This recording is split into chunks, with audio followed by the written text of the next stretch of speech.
Hello मेरे प्रिय विद्यार्थियों एवं पाठकों, सभी का स्वागत है, अभिनंदन है।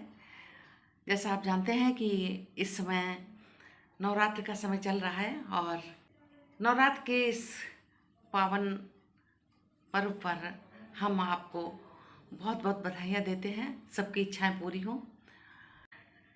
अभी आप जानते हैं कि हम लोग बीए थर्ड का 5th सेमेस्टर के अंतर्गत पढ़ रहे हैं और उस कोर्स को लेके चल रहे हैं जो आपका एमए में भी है, इंटर में भी है और जो कंपटीशन लेवल का जो एग्ज़ाम होते हैं हिंदी से संबंधित, वो भी सब इसको कवर करता है। हम लोग हिंदी शब्द संपदा और उसके मूल स्रोत, ये टाइटल था जिसके अंतर्गत हमने अभी तक पढ़ा था हिंदी ध्वनियों का वर्गीकरण के आधार पर बाह्य प्रयत्न और अभ्यंतर प्रयत्न। उसके पश्चात हमारा इस टाइटल के अंतर्गत रह गया था जो वो था उच्चारण स्थान और प्राणत्व और अनुनासिकता। ये 3 टाइटल रह गए थे टॉपिक पढ़ाने के लिए। तो इसके लिए हमने हिंदी भाषा का स्वरूप, हिंदी ध्वनियों का स्वरूप आपको लिया है। तो हिंदी ध्वनियों के स्वरूप जब हम पढ़ेंगे तो हमारा जो भी ये टॉपिक हैं इससे संबंधित वो सब इसमें आ जाएंगे। और हिंदी ध्वनियों के स्वरूप हम पढ़ भी चुके हैं। बीए पार्ट 1 में हम लोगों ने इसको पढ़ा था। बीए पार्ट 1 में भी ये कोर्स है। मतलब भाषा और व्याकरण का ऐसा ये कोर्स होता है कि आपको सभी क्लासेस में लगभग मिल जाता है। और जो ध्वनियाँ हैं, स्वर है, व्यंजन है, ये तो क्लास फर्स्ट से ही आजकल आरंभ हो जाते हैं। तो आज जो हम पढ़ेंगे मेन हमारे जो होंगे कि उच्चारण स्थान, प्राणत्व और अनुनासिकता, किंतु हम इनको पढ़ेंगे हिंदी ध्वनियों के स्वरूप के अंतर्गत। और हमने जो हाथ से लिख कर डाला है इसमें वो अगर आप ध्यान से सुनेंगे तो आपको रटने की आवश्यकता नहीं, सब कुछ अपने आप लर्न होता चलेगा। ये हम अपने विद्यार्थियों से कह रहे हैं जो बीए के हैं। बाकी जो हमारे कंपटीशन लेवल पे बैठते हैं, टीचर होते हैं, तो उनके लिए तो जानते ही हैं सब। तो चलिए हम आरंभ करते हैं। तो अब हम हिंदी ध्वनियों का स्वरूप, जैसा हमने बताया, इसके अंतर्गत ये सारी चीज़ें जो हम लोग पढ़ेंगे आज वो आएंगे। हिंदी ध्वनियों का स्वरूप जब हम पढ़ेंगे तो इससे हमारा जो कोर्स में जो सिलेबस है बीए थर्ड का हम लोग कंप्लीट कर रहे हैं कि जैसे उच्चारण स्थान, प्राणत्व, अनुनासिकता, ये सब इसी के अंतर्गत आ जाते हैं। किसके अंतर्गत? हिंदी ध्वनियों के स्वरूप के अंतर्गत। तो देवनागरी के कुल वर्ण और उच्चारण स्थान सर्वप्रथम हम पढ़ेंगे, यहीं से आरंभ होगा। तो देवनागरी में कुल वर्ण कितने होते हैं?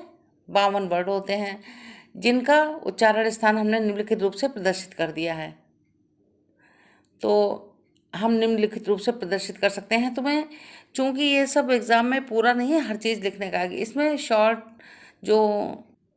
आंसर क्वेश्चन होते हैं वो आएंगे, वस्तुनिष्ठ प्रश्न। तो देवनागरी लिपियों का उच्चारण स्थान सर्वप्रथम देखिए।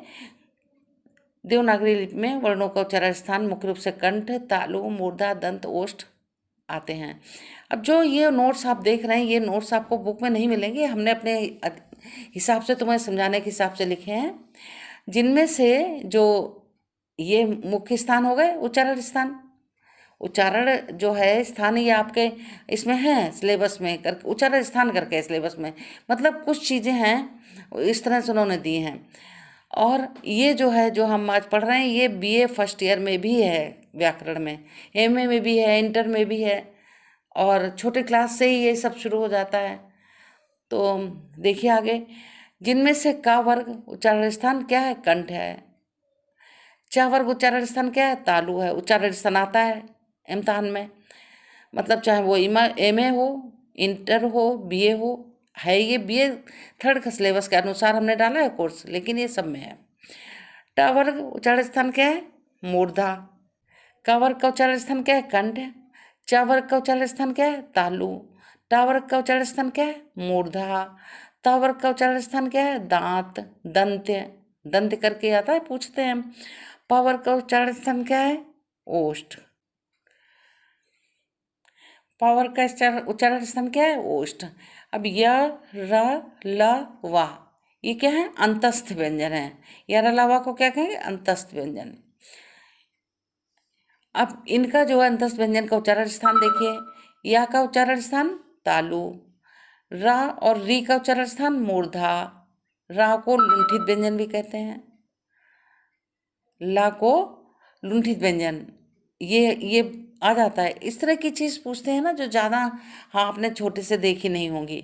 वे लुंठित व्यंजन नहीं पढ़ा होगा तो ला को लुंठित, ये जो रा है, रा, इसको लुंठित व्यंजन भी कहते हैं क्योंकि इसके उच्चारण में जीभ का पिछला भाग तालु को स्पर्श करके कंपन उत्पन्न करता है, इसलिए इसको क्या कहते हैं? लुंठित व्यंजन। किसको? रा को। अब ला का उच्चारण स्थान क्या है? दांत, दंत। भाई तवर्ग हो गया, ये तवर्ग आपका उच्चारण स्थान हो गया दांत, और क्या हो गया? ला, ला हो गया दांत उच्चारण स्थान। समझ रहे हैं? दांत का तावर्ग उच्चारण स्थान हो गया और ये ला हो गया।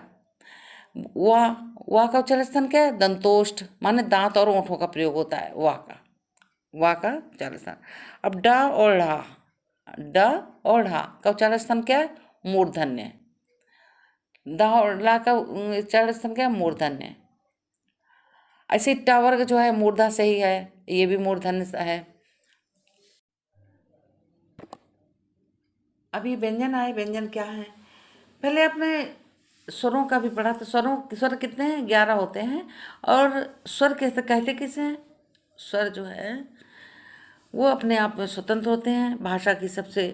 वर्ण भाषा की सबसे छोटी इकाई होती है। स्वर जो है वो अपने आप में स्वतंत्र होते हैं, उन्हें किसी की आवश्यकता नहीं होती है। जैसे छोटा आ बड़ा आप कहते हैं, आ ई उ। और ये हैं व्यंजन। व्यंजन जो हैं ये नहीं अपने आप बोले जाते, ये स्वतंत्र नहीं होते हैं। हमने जो लिखा है इसमें जड़ वर्ण स्वरों की सहायता से बोले जाते हैं, माने व्यंजन जो हैं, जो वर्ण स्वरों की सहायता से बोले जाते हैं वो क्या होते हैं? व्यंजन होते हैं। अब ये जैसे हमने ये उदाहरण दे दिया, आपका ये दिया हुआ है, तो का प्लस आ, का क्या है? व्यंजन है, और स्वर क्या है? आ है। अब ये सारे जो हैं जितने भी व्यंजन होते हैं अधूरे होते हैं, नीचे हलंत लगा रहता है, का, खा, गा, घा। ये हमने आपको पहले बोर्ड पे पढ़ाया था। और हम व्यंजन जो है आपको फिर से, आपने जानते हैं, लेकिन व्यंजन हम फिर से एक बार बोर्ड पर आपको एक बार फिर से पढ़ाएंगे। और ध्यान ना रहे तो आप कमेंट में हमें याद दिला दीजिएगा, तो हम आपको एक बार फिर से बताएंगे। तो का प्लस आ, अब का हो गया। अगर आधा हो का बोलना, आधा का बोलना पड़े आपसे तो नहीं बोल सकते आप, आ लगाना ही पड़ेगा। ऐसे खा प्लस आ खा, गा प्लस आ गा, है ना, चा प्लस आ चा। तो ये संपूर्ण हुए किससे? स्वरों की सहायता से। अब इनको व्यंजन को बांटा है भागों में। कितने भागों में? 5 भागों में बांटा है।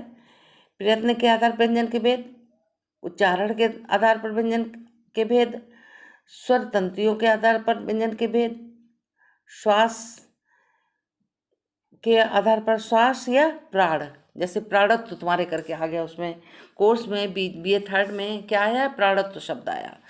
तो प्राणत्व माने प्राण तत्व। तो श्वास जो है प्राण मात्रा के आधार पर किसके? व्यंजन के भेद और संयुक्त व्यंजन, ये व्यंजन के अंतर्गत हम पढ़ेंगे। और हमने ये सब शॉर्ट में जो आपको बताया, क्योंकि आप बड़े क्लास में हैं तो एक एक चीज़ लिख के उसका वो नहीं किया जा सकता है। समझने की बातें हैं और कठिन भी नहीं है। आप इसे समझेंगे तो छोटे से नोट्स में आपको बहुत सारा दिखाएगा, माने गागर में सागर भरने जैसा हो जाता है फिर, है ना। एक कहावत नहीं है, बिहारी ने गागर में सागर भरा है। बिहारी ने गागर माने उन्होंने, उनके जो दोहे हैं बिहारी के, उसमें इतनी ज़्यादा गहराई है, इतने ज्ञान छुपा हुआ है कि व्याख्या उनकी बहुत लंबी ही हो जाती है। सागर माने विस्तृत रूप, तो गागर में सागर भरने की तरह है उनके। अब यहाँ पे कोई हम कह रहे हैं नोट्स मतलब छोटे हैं, पर है इसमें बहुत सारा, है ना। प्रयत्न के आधार पर व्यंजन के भेद। स्पर्श व्यंजन, इनको बोलने में वायु मुख के विभिन्न भागों या विभिन्न अंगों को स्पर्श करते हुए बाहर निकलती है। स्पर्श व्यंजन क्या है? जब हम व्यंजन बोलते हैं तो वायु जो मुंह से निकलती है वो विभिन्न मुंह के जो अंग होते हैं उनसे घर्षण करती हुई निकलती है। ये है स्पर्श व्यंजन। स्पर्श कर, ये संख्या में कितने होते हैं? श से लेकर के ये संख्या में 25 होते हैं स्पर्श व्यंजन, का से लेकर के और ये माँ तक। माने का वर्ग, चा वर्ग, टा वर्ग, ता वर्ग, पा वर्ग, ये 5 वर्ग। 5 वर्ग जो हैं ये हमने पहले ऊपर बताया भी था, अभी नहीं बताया है कि ये का वर्ग जो है कंठ हो गया, टा वर्ग, चा वर्ग क्या हो गया? तालव्य से इसकी बोलने का स्थान का उच्चारण स्थान, बोलने का स्थान माने उच्चारण स्थान। का वर्ग का उच्चारण स्थान क्या है? अब ये सब नहीं आएंगे, जब आपसे पूछा जाएगा तो का दे दिया, निम्न में से कंठ बताइए, कंठ वर्ड कौन सा है, तो आपको का दे दिया और का के साथ में उन्होंने छा दे दिया, टा ढा दे दिया, ये दे दिए। तो आप कंठ वर्ड आपको ढूंढने का आएगा तो आप क्या लिखेंगे? का लिख देंगे, कंठ, है ना। ऐसे ही चा वर्ग जो है, चा वर्ग माने कहाँ से कहाँ तक? चा से लेकर के यहाँ तक, ये वर्ग हो गया चा वर्ग। और का से पूरी लाइन जो क्या हुए? का वर्ग हो गया, 5 अक्षर। और ऐसे ही टा वर्ग, तो टा से लेकर के ये 5 जो यहाँ तक आया तो ये टा वर्ग हो गया। अब इसको जो चा वर्ग है वो तालव्य है, उच्चारण स्थान क्या है? तालव्य, तालु। और टा वर्ग क्या है? मूर्धन माने मूर्धा, मूर्धा जो है। अब मूर्धा का आपको नीचे एक वर्ड और है ना, ता वर्ग। ता वर्ग क्या है? दंत, दांत के स्थान है ता वर्ग, बोलने का स्थान, उच्चारण स्थान। पा वर्ग क्या है? ओष्ठ, ओठों की सहायता लेनी पड़ती है। देखो पा, फा, बा, भा, मा, बोल के देखेंगे तब ऐसे ये सभी जो हैं वर्ड जो हैं आप बोल के देखेंगे, कंठ बने गले से आवाज़ आ रही है। अब थोड़ा बहुत तो सारी चीज़ें सारे अंग यूज होते हैं, लेकिन प्रमुख रूप से वही अंग होगा यूज, प्रयोग। तालव्य, मूर्धन्य, और ये दंत हो गया, और ये ओष हो गया। तो इस तरह से 5 हैं, 5 वर्ग में 5 वर्ण हैं, तो 25 वर्ण हो गए स्पर्श व्यंजन। ये देखो प्रश्न एक बन गया कि स्पर्श व्यंजन कितने हैं वर्गों के हिसाब से, तो वर्ग में 5 वर्ग में 25 हो गए स्पर्श व्यंजन। अब है संघर्षी व्यंजन। इन व्यंजनों को बोलने में वायु मुख से घर्षण करती हुई निकलती है, संघर्ष करती है माने, है ना, घर्षण, घर्षण माने घिसती हुई, आपस में टकराती हुई। तो संघर्ष व्यंजन क्या है? वह व्यंजन जो बोलने में, जिनके बोलने पर वायु मुख से घर्षण करती हुई निकलती है, वो संघर्षी व्यंजन होते हैं। जैसे खा, मा, या, फा, ये वर्ड जो है ये क्या है? संघर्ष व्यंजन हो गए। अब स्पर्श व्यंजन, इन व्यंजनों के उच्चारण में पहले स्पर्श फिर घर्षण की स्थिति रहती है। मैंने वर्ड आपने बोला छ, ज, या, तो पहले घर्षण हुआ, स्पर्श हुआ और फिर घर्षण हुआ। इन व्यंजनों को उच्चारण में किसमें? छ, ज और या, इसमें पहले घर्षण होता है, इसमें पहले स्पर्श होता है और फिर घर्षण की स्थिति रहती है। तो ये स्पर्श संघर्षी माने स्पर्श भी कर रहे हैं और घर्षण भी रहे हैं, इसलिए स्पर्श संघर्षी। अब यही चीज़ है, जैसे ये बिल्कुल अलग हो गया छ, ज, यहाँ, तो ये भी ऐसे ही पूछने लायक हो गए कि संघर्षी व्यंजन कौन से होते हैं, और कहीं भी एक मिक्स करके लिख दिया। तो जब आप पढ़ेंगे, याद रखेंगे, तभी तो आप बता पाएंगे। बहुत सिंपल है, लेकिन आपको प्रैक्टिस की आवश्यकता पड़ेगी।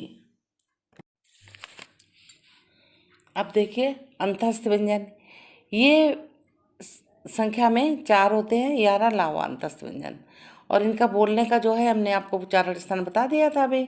ऊष्म व्यंजन, ये शाह, सा, साहा, ये ऊष्म व्यंजन कितने संख्या में?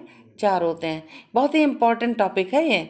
संयुक्त व्यंजन, इसमें क्या है? संयुक्त व्यंजन किसे कहते हैं? एक से अधिक व्यंजनों के मेल को संयुक्त व्यंजन कहते हैं। व्यंजन संयुक्त व्यंजन किसे कहेंगे? एक से अधिक व्यंजनों के मेल को संयुक्त व्यंजन कहेंगे। जैसे शाह और रा 2 हो गए व्यंजन, और श्रह बन गया, 1 बन गया, तो ये क्या हो गया? ये आपका संयुक्त व्यंजन हो गया। इसी तरह का और शा, कक्षा में जो शा बनता है वो शा बनाइए, कक्षा, है ना। तो ये आपका हो गया चा, और ना और या माने ज्ञा, जा है, सॉरी, जा और या, जा और या, ये हो गया ज्ञा। तो ये आपके संयुक्त हो गया, छत्रज्ञा, ये क्या हो गया, संयुक्त व्यंजन हो गया। अब यहाँ पर देखिए द्वितीय व्यंजन, ये संयुक्त व्यंजन, ये भी दो अक्षर से बना है और द्वितीय व्यंजन भी दो अक्षर से, लेकिन क्या फर्क है, इसमें तो शाह और राशरा हो गया, लेकिन उसमें एक व्यंजन जो आएगा वही दूसरा व्यंजन होगा। जैसे देखिए, जब शब्द एक ही वर्ड लगातार आए तो वहाँ पर द्वितीय व्यंजन होता है। जैसे चा, ये लिखा चा और चा, चा और चा, और इससे शब्द जो हम बनाओ तो बच्चा, बच्चा में चा क्या हो गया, द्वितीय व्यंजन हो गया। चक्का, चक्का में जो का, आधा का और का, ये एक वर्ड हुआ, एक वर्ड हुआ, और इसमें एक, ये दोनों वर्ड जो मिलकर के क्या हुए, ये कौन सा वर्ड कहलाए, द्वितीय व्यंजन कहलाए। अब स्पष्टीकरण में हमने क्या लिखा कि हाँ, चा, ता, का हर शब्द में दो बार आए हैं। चा, ये कक्का, अब इस चक्का लिखा, कक्का लिखा होता तो भी द्वितीय व्यंजन होगा। अब यहाँ पे है ध्वनिया, कौन सी ध्वनिया, आगत ध्वनिया, आगत ध्वनिया है। इसमें जो आगत ध्वनिया है ये थोड़ा सा कट गया है भेजने में, क्योंकि ये हाथ से लिखा हुआ था, ये BA पार्ट 1 में हमने तैयार किया था तो वो लिखा रखा था, इसमें टाइम वेस्ट ना हो इसलिए हमने आपको ये नोट्स इसी में दे दिए हैं। अब अयोग वाह जो ध्वनिया है, ये आगत ध्वनिया हो गई, कौन कौन सी, जा और फा। अब आगत ध्वनिया में क्या पहचान है, इसमें देखो नीचे बिंदी रखी है, जा के नीचे और फा के नीचे। वैसे ये कौन सा स्पर्श व्यंजन है, परंतु इसमें बिंदी रखी है, ये फारसी बन गए हैं, तो ये क्या हो गया, ये हो गया आगत व्यंजन। और यहाँ पर अयोगवाह, ये अयोगवाह ध्वनिया है। ध्वनिया या क्या कहोगे, उच्चारण स्थान। अब अयोगवाह में क्या, अनुस्वार, अयोगवाह क्या है, अनुस्वार विसर्ग, अनुस्वार और विसर्ग हैं, उनको क्या कहोगे, अयोगवाह कहोगे। तो अनुस्वार में एक ही बिंदु रखा रहता है, विसर्ग में दो बिंदी रखी रहती हैं। अनुस्वार में ये बिंदी रखी रहती है किसके ऊपर, अक्षर के ऊपर रखी रहती है, और विसर्ग में पीछे रखी रहती हैं। तो इनको जो है हम क्या कहते हैं, अयोगवाह कहते हैं, क्योंकि ये ना तो स्वर हैं और के अंतर्गत आते हैं और ना व्यंजन के अंतर्गत आते हैं, तो ये क्या है, अयोगवाह। अब जो अयोगवाह ध्वनियाँ हैं ये हमेशा अक्षर के अंत में आती हैं। जैसे ये बिंदु हो गया और विसर्ग वाला ये हो गया, ये क्या है, अक्षर के अंत में आते हैं, न ही स्वर के साथ आते हैं न व्यंजन के साथ में, लेकिन स्वर व्यंजन के पीछे आएंगे बिल्कुल, तो ये अयोगवाह है ध्वनियाँ। अब यहाँ पर आपने कौन सा पढ़े, अंतस्थ व्यंजन, ऊष्म व्यंजन, संयुक्त व्यंजन, द्वितीय व्यंजन, आगत ध्वनियाँ, आगत व्यंजन भी कर सकते हैं, अयोगवाह, ये जो हैं बहुत ही इम्पॉर्टेंट टॉपिक हैं, और इसी को मिक्स करके दे देते हैं आपको पहचानने के लिए कि कौन सी ध्वनि है, आगत ध्वनि है निम्नलिखित में से कौन सी है, द्वितीय व्यंजन निम्नलिखित में से कौन सा है, अयोगवाह नीचे में निम्नलिखित में से कौन सा है, या ऊष्म व्यंजन कौन सा है, या अंतस्थ व्यंजन कौन सा है। यार अलावा अंतस्थ हो गए, शा शा सा, हाँ ऊष्म व्यंजन, ऊष्म ने गर्मी पैदा करे जो, है ना। और संयुक्त व्यंजन में दो व्यंजन वर्ण आएंगे परंतु दोनों अलग अलग होते हैं, और द्वितीय व्यंजन में एक से ही दोनों व्यंजन आएंगे, है ना। आगत ध्वनियाँ क्या है, ज और फा, और आगत स्वर क्या है, आ, डॉक्टर में और नहीं लिखता, ये लिखा। अयोगवा में क्या है, अनुसार और विसर्ग आते हैं, जो न स्वर होते हैं न व्यंजन होते हैं, वो जो वर्ड होता है उसके पीछे लगाए जाते हैं।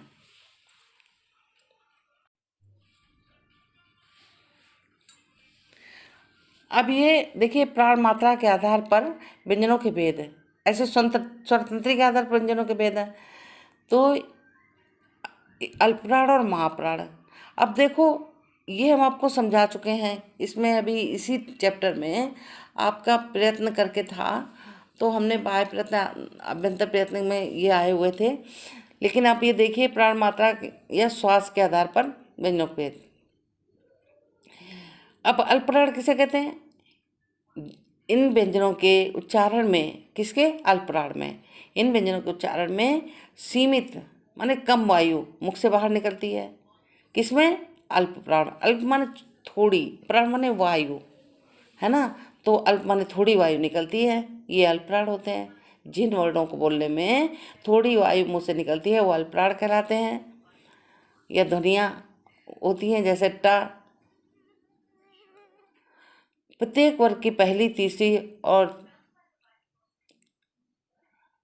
पांचवी, पहली, तीसरी और पांचवी ध्वनियाँ अल्पप्राण होती हैं। अब ये देखो हम दिखाएं, यहाँ से आपका ये उदाहरण है। पहली, तीसरी और पांचवी कैसे? का, और ये लिखा खा दूसरा, है ना। फिर गा, और ये लिखा घा, और ये यहाँ तो माने पांचवी हो गई। पहली क्या हो गई? का हो गई, दूसरी खा हो गई, तीसरी गा हो गई, चौथी घा हो गई, और पांचवी यहाँ हो गई। तो माने यहाँ पे का, गा और यहाँ ये हो गया अल्पप्राण, और ये हो गया महाप्राण। ऐसे ही चा, छा, जब परीक्षा में आएगा तो आप ऐसे ही लिख लोगे अल्पप्राण महाप्राण जल्दी से, और कहीं पे रफ में ऐसे ही अल्पप्राण महाप्राण पहचानने में बहुत आसान होता है। तो आपने लिख लिया कि चा, छा, ज, झ और यहाँ, ये अल्पप्राण महाप्राण प्राण निकल गया। ठीक है। फिर ऐसे ही टा, ठा, ड, ढा, टा, ठा, डा, ढा और ड़ा, पांचवा। तो माने पहला, तीसरा और पांचवा वर्ण ये क्या हो गया? अल्पप्राण हो गए, और ये महाप्राण हो गए। इसी तरह से ता, था, द, धा, ना। अब से पा, फा, बा, भा, मा, माने पहला, तीसरा और पांचवा वर्ड क्या हो गया? अल्पप्राण हो गया। फिर यारा लावा, अल्पप्राण में एक तो ये हो गया पहला, तीसरा, पांचवा वर्ड, दूसरा ये। अब तुम्हें पहला, दूसरा, तीसरा पढ़ने याद रखना ही नहीं है। जब आपने लिख के देख लिया वहाँ एग्जाम में कि का, खा, गा, गा, तो बिल्कुल क्लियर हो जाएगा, कन्फ्यूजन बिल्कुल भी नहीं रहेगा आपके पास साथ में। ठीक है। अब ये अल्पप्राण में यारा लावा बचे थे, ये इसके हो गए, और महाप्राण जो हैं शाशा, साहा हो गए, ये महाप्राण में आ जाएंगे। इस तरह से वर्गीकरण हो गया किसका? व्यंजनों का वर्गीकरण हो गया। किसके आधार पर? प्राण मात्रा के आधार पर या श्वास के आधार पर। अब आपका जो सिलेबस टाइटल है इसमें बुक में कि हिंदी शब्द संपदा और उसके मूल स्रोत, उसके अंतर्गत आपका आया था उच्चारण स्थान, फिर प्राणत्व और अनुनासिकता। तो हमने आपको हिंदी ध्वनियों का स्वरूप पढ़ाया, उसमें आपने जो उच्चारण स्थान वो पढ़े थे।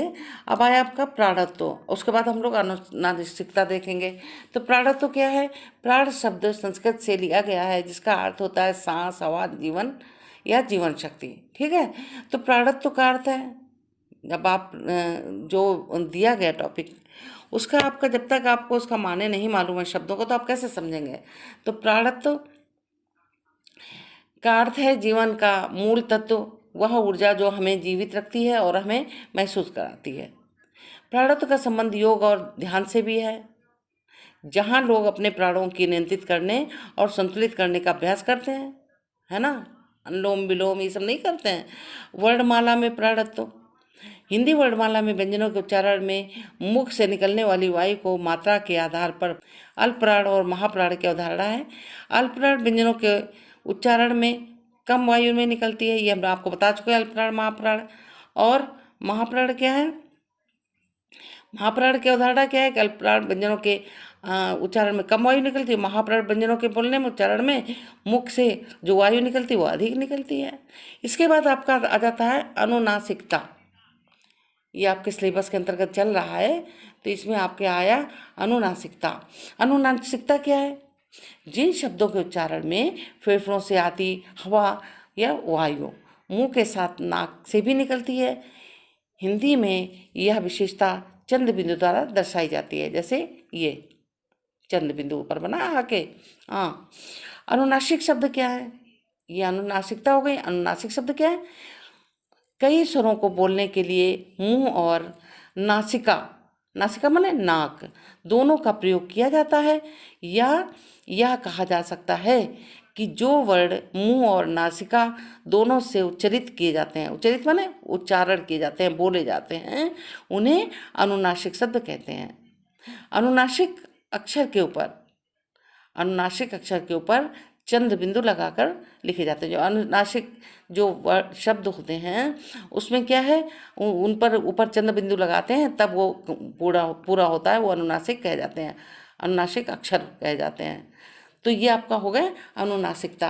अब आपका ये जो हिंदी शब्द संपदा और उसके मूल स्रोत हम लोग जो आरंभ किए थे, तो ये आज हमारा ये पूर्ण हो गया। जब हमने हिंदी ध्वनियों के स्वरूप संपूर्ण पढ़ लिया, तो इसमें सारे जो सिलेबस आपका था, टॉपिक था, इसके अंतर्गत इन्होंने बुक में जो सिलेबस में लिखा हुआ है ना, अलग अलग आप देखिएगा कि बाह्य प्रयत्न, अभ्यंतर प्रयत्न, उच्चारण स्थान, प्राणत्व, अनुनासिकता, ये आपके सिलेबस में दिया गया है। तो ये सब इसके अंतर्गत आ गया। तो ये आपका ये चैप्टर जो है, ये 4th चैप्टर जो था आपका, ये संपूर्ण हिंदी शब्द संपदा और उसके मूल स्रोत जो है 4th चैप्टर है, ये आपका समाप्त हो गया।